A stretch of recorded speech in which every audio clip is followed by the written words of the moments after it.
Saya ingin menyampaikan ada hal yang menurut saya sesuatu yang aneh dan ganjil di dalam BAP dari saudara Ali yang bernama Taufik Rahman. Di dalam pertanyaan nomor 35 ditanyakan bahwa apabila melaporkan penyidik kepada Komnas HAM, Dewas KPK, Barreskrim Polri, Polda Metro Jaya dengan alasan mengada-ngada, melakukan pemberitaan secara konsisten dengan maksud menggalang opini masyarakat bahwa yang bersangkutan tidak terlibat kasus tersebut padahal terlibat. Apakah ini termasuk dalam proses penghalangan perintangan penyidikan?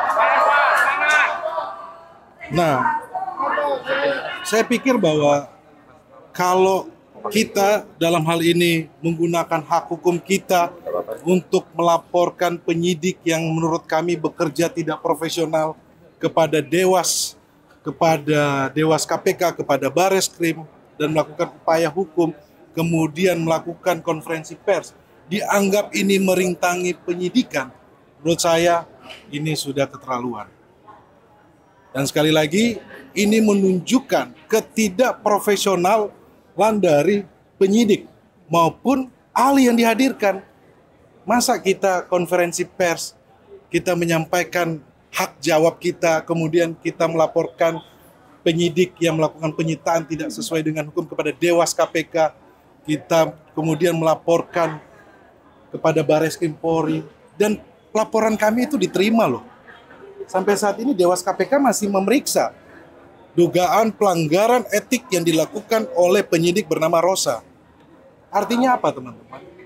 Kalau hukum kita pergunakan seperti ini, kita jalankan seperti ini, kita tidak berhasil sebagai negara hukum.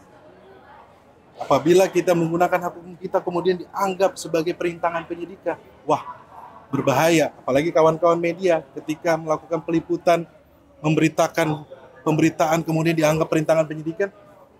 Teman-teman setuju nggak dianggap perintangan penyidikan? Setuju nggak? Setuju nggak? Saya tanya.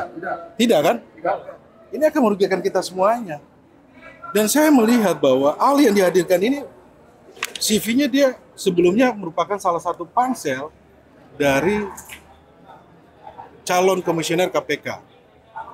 Ya, kami melihat lebih banyak konflik of interest-nya daripada keilmuan yang disampaikan. Itu yang saya mau sampaikan kepada teman-teman supaya ini tidak terjadi kepada siapapun ya. Bahwa penegakan hukum itu harus berjalan berdasarkan penegakan hukum yang harus fair trial. Jangan asumsi, kemudian jangan membuat kesimpulan sehingga mempidanakan orang dengan sesukanya. Oke.